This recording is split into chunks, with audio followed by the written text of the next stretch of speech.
Just tell me whenever, you know. Right. It's red, yeah, great, fantastic. Welcome to GladraP. You're here in HITS Fitness HQ in Hamilton, and my guest today is Gunnar, the Stunna, Jackson. How's it going, mate? After 12 rounds of training for his up-and-coming fight with Andrei Mikhailovich, how are you feeling after those 12 rounds? Yeah, mate, yeah, no, feeling good, feeling tired, but as you would expect after 12 rounds. Three or four different opponents with the sparring. So yeah, no, feeling good though. Feeling ready for the fight coming August 3rd. So. And also giving back to like the grassroots of boxing, giving them a chance to get some training with you. Yeah, definitely. Yeah, bringing the young ones through. Lots of talent coming through for NZ boxing. So it's good to see. And yeah, it's definitely good for the future. So you're originally from Wellington, is that right? Yeah, originally from Wellington. And moved into Tauranga eventually? Moved to Tauranga when I was a schoolboy. So yeah, we're pretty much Tauranga's home now. So yeah, that's practically raised there and everything. Yeah, pretty much. Yeah. So what got you into boxing originally? My old man got me into boxing. He wanted me to learn self-defence. So from there, the first class, just loved it, and then I started on the end of 14, going to 15 years old, and then from there just never stopped. Yeah, and you went into the amateurs, isn't that right? Yeah, I had 50 plus amateur fights. 50 plus? Yeah, 50 plus amateurs, and I turned pro in 2010. Yeah, 2010. Yeah. You won a couple of amateur titles, didn't you? No, just Golden Gloves. Yeah, just Golden Gloves 4 times. Just all the little regional titles like CNI. Waikato and Auckland champs. So Golden Gloves, like there's some boxers that can't even say that. Yeah. But and you end up pro debuting in Tauranga against Josh Tai, which actually kind of shows like you changed your boxing career around because you lost that first fight. Yes, I lost my first pro fight, and then from there it just made me dig deep to actually train harder, and because when you're young you just go through the motion, but then it starts to get a bit serious, so you got to start putting the work in to actually earn those wins. So. Yeah. Well, even like Giovanna Perez, when she made her pro debut a couple of years ago, she lost her first fight against Sarah Long, and now she's the world champion. Yeah, that's an awesome feat. That for her to lose her first pro fight and then end up being a world champ, that's awesome. And being quite successful, like you are very successful as well. So. Haven't finished yet, mate. So I still want to be more successful and towards my end of my career. So start looking forward to it. So we've got the microphones. So you've gone through like a few wars with quite a well-known bunch of boxers. You've had obviously Anthony Mundine. Yep. You took that fight on 2 weeks' notice, was it? 7 days notice. 7 days notice. Yeah, took it on 7 days, and I actually turned the fight down to start off with. It was my wife that actually convinced me to take it, and then I thought about it a bit more, and then like, I am 7 days, take 7 days off work, and just train right up to fight night, and we didn't get the win, but we won a lot of fans over that fight, going to 10 rounds with the man himself. So. Was it like your first pay-per-view fight? No. Your first pay-per-view main event fight? Main event fight, yep. Yeah, I've been on a few David Tour and Josh Parker fights, Joseph Parker fights. So, yeah, I remember Daniel Maxwell and Bowyn Morgan. But like, you've not just Anthony Mundine, you've fought, let's say, a couple of good names. You fought Isaac Peach as well. Yep. Back in his heyday. And do you think any of that would actually transfer over to your upcoming fight with Andrei? Yeah, I'm sure a bit of a Peach will rub off on Andrei. On that guy. So his style definitely rub off on him. So they'll whatever I did against Peach, they'll try and combat that with Andrei. So yeah. You also fought Adrian Taihar as well, a couple of times actually. Yeah. Fought Age a couple of times, 2 times, and that was both fights were tough.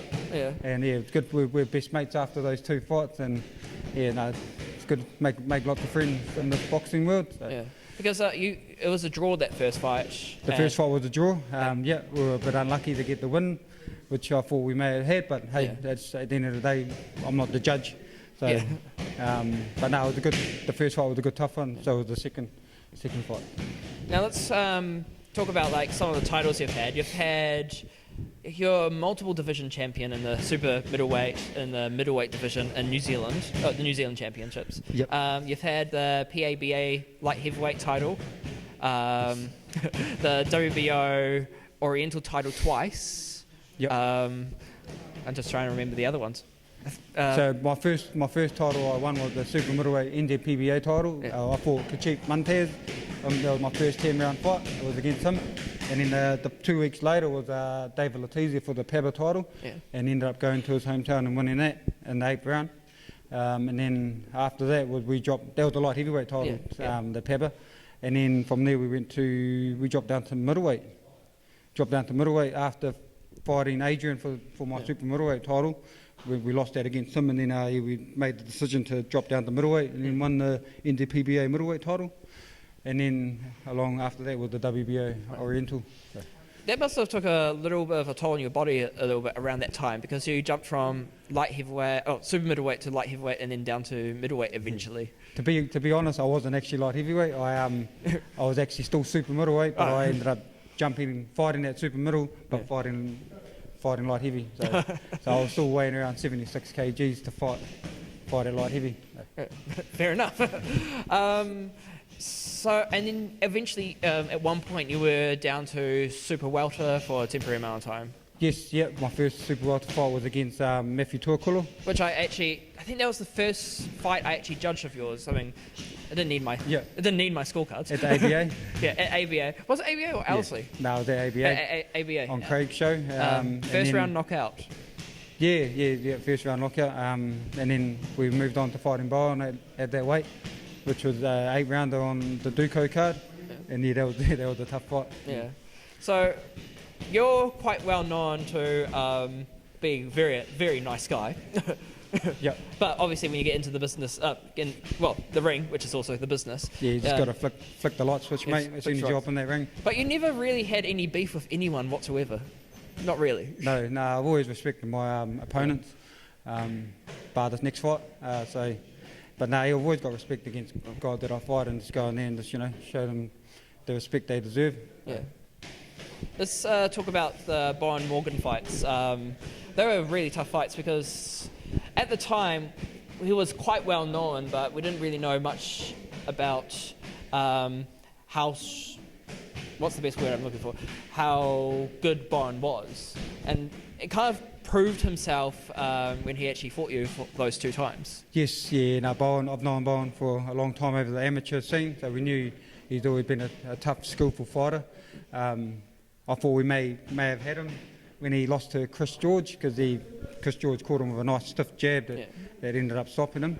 And I was thinking, he is actually may have a soft chin, but hey, he was a tough guy to fight, and he's a gentleman outside the ring as well. Yeah. So a lot of respect for Bowyn, and he's also another good mate. Yeah.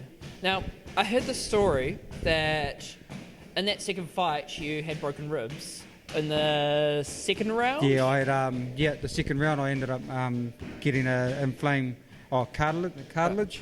Yeah, and then he ended up pulling my back halfway through that fight as well. And you ended up still continuing on to that fight? Oh, we continued the whole 10 rounds, and mate, it's just just got to keep fighting. You don't give up. Just die trying. Because as far as I'm aware of, correct me if I'm wrong, but I don't think you've ever been knocked down at all. No, 18 years in the game, I've never been stopped or dropped. And that's crazy, because you don't really hear that. Especially with someone that's so experienced, that's been in the game for so long. 2010 when you debuted in the pros and never been knocked down, never been knocked out. It's kind of like you're unstoppable almost. Well, you are. I don't know what it is. At the end of the day, you just got to make sure your head's right when you go into the fight, and just everyone doesn't want to get knocked out when they fight. So, no. But I don't know what it is. It's just my mentality is just take a shot and just move forward and just take it on the chin. a stone chin, as that is. So you got a couple of tattoos. Is there any particular meaning behind your tattoos? Yeah, I got these ones on my arm when I was young, but this one on my right arm is my tribe and my Rarotongan side. Okay. So this here is two gods merging together. So you got Tawhiri Mate, which is the Māori term for war, the god of war, and then you got Tangaroa, which is the water, both merging together with my Rarotongan side protecting the Māori gods. So, and then this one here is just the Māori warrior. Yeah. And it's some on your ribs as well on the other side. Those are my daughter's names, and then I've also got my Rarotongan side on my chest as well. So you were trained under Chris Walker for a long time. Yeah, I started my amateur career and my pro career with Chris, and I've been with him since I was 15, and he's installed all the skill, the technique and all that into me over the years, and so I've got a lot to be grateful for towards Chris. So he taught me a lot, and we're still friends. And it's got to a point that it was probably time to move on from a certain time, was it? Yeah, every fighter has to move on from their trainer, but when you got limited sources back in Tauranga, there was only one or two boxing gyms, and Chris is the best. He's one of the best coaches in New Zealand. So I've got to be grateful for what he's installed into these hands. So. Yeah, and you went on to create your own gym in Tauranga as well. Yes, yeah. Me and my business partner Leo, we both started up a gym called Bay Boxer, and we want to continue passing that knowledge on to young ones coming through, and also guys that want to step into the ring for the first time. So. Yeah, I can actually see that as well, that you actually develop quite skillful boxers as well. Because, of course, I've judged you. I've judged your boxers as well, and it's actually showing. I have noticed that sometimes when pro boxers, they train, they don't produce the same skill as they show themselves in the ring. And it's quite nice to actually see your skills actually producing actually quite good boxers from it. Yeah, definitely. What you want to teach them is the right skills before they jump into the ring, and also that work ethic as well, of pushing past that tiredness. So yeah, I want to try and tell you got to put the work in before you actually jump in the ring. So. So when you won the WBO Oriental title, you defended it a couple of times, and you actually managed to reach top 10 in the world in the WBO division. Yes, yeah. When I first won that WBO belt, I fought a Pititagi from Fiji. David Raffelli put the show on for me to contest for the belt. So I won it there, and then that gave me the opportunity to fight Mundine. And so I'm happy I won that belt, and it led on to fighting him. But even though the belt wasn't up for grabs against Mundine, I lost. It became vacant, and then I had to fight for it again to retain it. And then we ended up retaining it against Afakasi Whaimui from Samoa. So quite surprised that I remember all these names that I've fought. And I remember it was actually the second fight night I've ever watched was you against Nathan Carroll? Yeah. Yep. To be honest, that fight was my toughest fight in my whole pro career. That was a solid night. I had to dig deep to retain that belt. It was a close fight, but I had to dig something that I never had to do before to retain it, and yeah, he's a tough cookie, that guy. Yeah. So yeah, that would have to be my toughest fight in my pro career. Yeah. So now let's just randomly thought about that fight with Shea Brock, how it ended in a draw. Yep. A lot of people thought that you won that fight, and it was a shame that he ended up retiring before that fight happened again. Would you want that fight again? Oh mate, yeah, I'd love to have a fight against the Brochet again, but hey, you know what it's like. I'm always here. I'm not gonna. If anyone wants to put an offer up, I'm there. So yeah, we'll never shy away from a fight. But I would love to have a rematch against Shea, but yeah, it's just the timing wasn't there. So yeah. All right, let's go into the elephant in the room with Andrei Mikhailovich, or Renegade. Oh, is it Andrei Renegade or? Yeah, Andrei Renegade Mikhailovich, or what you call that guy. So you were originally supposed to fight him on the Shane Cameron show a while ago. In March. Yeah, I was supposed to fight him in March this year, but I pulled out due to work circumstances and being too busy with the gym as well. So they they what did I say? They moaned about it, but hey, I gave them 4 or 5 weeks notice. But I'm not here to explain myself why I pulled out. I mean, life happens. It happens. Yeah. There's more to life than just boxing. So I pulled out for my own reasons. Don't say that to many people. So he gets the opportunity to showcase what he's got in 2 weeks' time. So I'm looking forward to it. Yeah.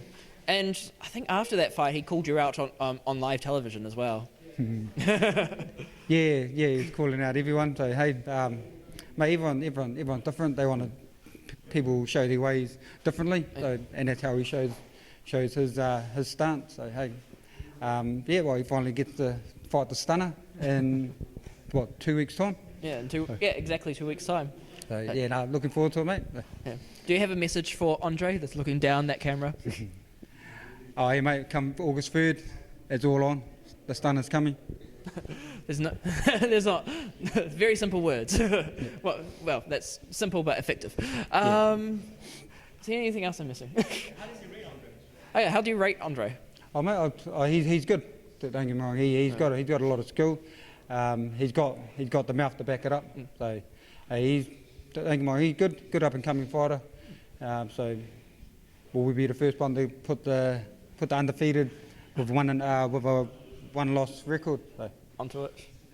Mate, all good. I think it would be the first time that he'll be going the 14 rounds, I think. He'd never been past 6, so hey, I know he'd be training hard to do 10 rounds, but come August 3rd, stepping in that ring, it's totally different. He may have done all the yard, but it's how you feel on that night. And 10 rounds is a lot harder than what it is in training. So win, lose or draw, do you know, I mean, of course you're going to be focusing completely on Andrei right now, but do you know an idea what you're going to do next? Yeah, mate, I'm going to see the year out, see what comes of these next few fights. And mate, I ain't finished yet. I've still got some bouts to collect. So. Yeah. You got some literal belts to collect. Oh, there's one other thing. Let's talk about Bo O'Brien. Yes. Admittedly, I did judge that fight. It was quite an interesting fight because it was really a difficult fight to judge as well. Yep. It was practically a difficult fight for both of you and Bo as well. Yeah, it was a close fight. Being in his hometown, he obviously got the nod. I was talking to Pat Leonard afterwards, and he reckons it was only just that one punch that made the difference toward the end of the fight. He's a good guy, Bo. Got lots of heart. He was hard to fight that night, and 2-3 weeks notice for that fight, and I didn't know what to expect. So I know he trained full time for it, and I got on him for the win. I did want a rematch, but we'll just see what happens. I hear he's dropping down to super welterweight. So, it still could happen at the end of the year, you know. Yeah, well, you never know. Money talks, eh? Yeah, money talks. All right, so it's also another elephant in the room. There, even though you've got more bouts to collect, there is a stage that you know that it's coming towards near the end of your career. That's probably not for another couple of years. Yep. Yeah. I'm still young, 33 this year. I've just turned 33, so I'm still young in the game. Yeah, you look quite young. I mean, like I was saying to Gladrap just before, I was like, he's only 33. I was like, oh wow. Certainly for being around. So as soon as you stop boxing, you start aging. So I'm not stopping anytime soon. So. Oh, I hope not. Do you know what? So you're going to fully invest into your gym after you try, I assume, or? You're going to fully invest into your gym afterwards? Yep, that's the plan, because I've still got a day job doing drain lane, so my long-term goal is to work into the gym and then run it full-time. So that's what I want to do, and then start bringing some fighters through and go from there, and pass that knowledge down onto the young ones. So. Okay, last two things to say. Say, what do you have a message for your fans for supporting you through your career, and what is your prediction for against Andrei? Just over the years, just want to thank everyone that supported me. Really appreciate it. And for the ones coming up to August 3rd, it really means a lot. So having you guys there, I couldn't do all without you guys, and also all the hard training that goes behind it. So, thanks for the years of having the supporters there. And August 3rd, mate. I've trained the 10 rounds, but mate, we get that lucky shot in there. We're going in for the kill.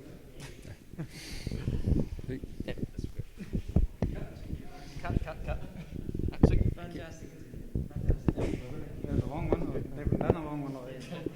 I'm good at talking. So.